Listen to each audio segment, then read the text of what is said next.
السلام علیکم رحمۃ اللہ وبرکاتہ۔ حدیث کا مفہوم ہے چاشت کی نماز پڑھنا، جسم کے 360 جوڑ کا صدقہ ادا کرنا ہے۔ اللہ سبحانہ و تعالیٰ نے چاشت کی نماز میں روزی کے خزانے چھپا رکھے ہیں۔ دن اور رات کے 24 گھنٹوں میں اگر ہم 10 منٹ چاشت کی نماز کے لیے دیں تو روزی کے بڑے بڑے مسائل حل ہو جائیں گے۔ ہماری نسلوں کو اللہ شاد و آباد کر دیں گے۔ چاشت کی نماز کا وقت اشراق کی نماز کے 1.5 گھنٹے بعد شروع ہو کر زوال پر ختم ہوتا ہے۔ یہ بہت لمبا وقفہ ہے۔ چاشت کی نماز ادا کرنے کے لیے چاشت کی نماز کم از کم 4 رکعت اس طرح پڑھیں کہ پہلی رکعت میں سورہ فاتحہ کے بعد سورہ الم نشرح اور سورہ اخلاص، دوسری رکعت میں بھی سورہ فاتحہ کے بعد الم نشرح اور سورہ اخلاص، اسی طرح تیسری اور چوتھی رکعت میں بھی پڑھیں۔ نماز میں سورہ اخلاص پڑھنے کی بڑی فضیلت آئی ہے۔ جو سورہ اخلاص سے محبت کرتا ہے اللہ سبحانہ تعالیٰ اس سے محبت کرتے ہیں۔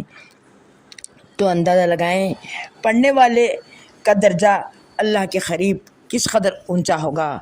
اخلاص کے پڑھنے والے کا خاتمہ خیر ہوگا۔ اس لیے نمازوں میں اخلاص کی پابندی کے ساتھ ساتھ چلتے پھرتے بھی دن میں کم از کم 313 بار پڑھ لیا کریں تو سارے دنیا کے مسائل حل ہو جائیں گے۔ آخرت میں اللہ تبارک تعالیٰ ہر 10 سورہ اخلاص کے بدلے ایک محل ہمارے لیے بنا دیں گے۔ حضور اقدس صلی اللہ علیہ وسلم کے پاس ایک شخص آ کر کہنے لگا کہ میں تنگ دست اور بے روزگار ہوں۔ آپ صلی اللہ علیہ وسلم نے ارشاد فرمایا، جا ہمیشہ باوضو رہا کر۔ اندازہ لگائیں وضو کی یہ فضیلت ہے کہ باوضو رہنے سے رزق میں اضافہ ہوتا ہے، تو نماز پابندی سے پڑھنے میں کس قدر نفع اور فائدہ ہوگا۔ فرض نماز کے علاوہ نوافل میں چاشت کی نماز اللہ کے خزانوں کی چابیاں ہیں۔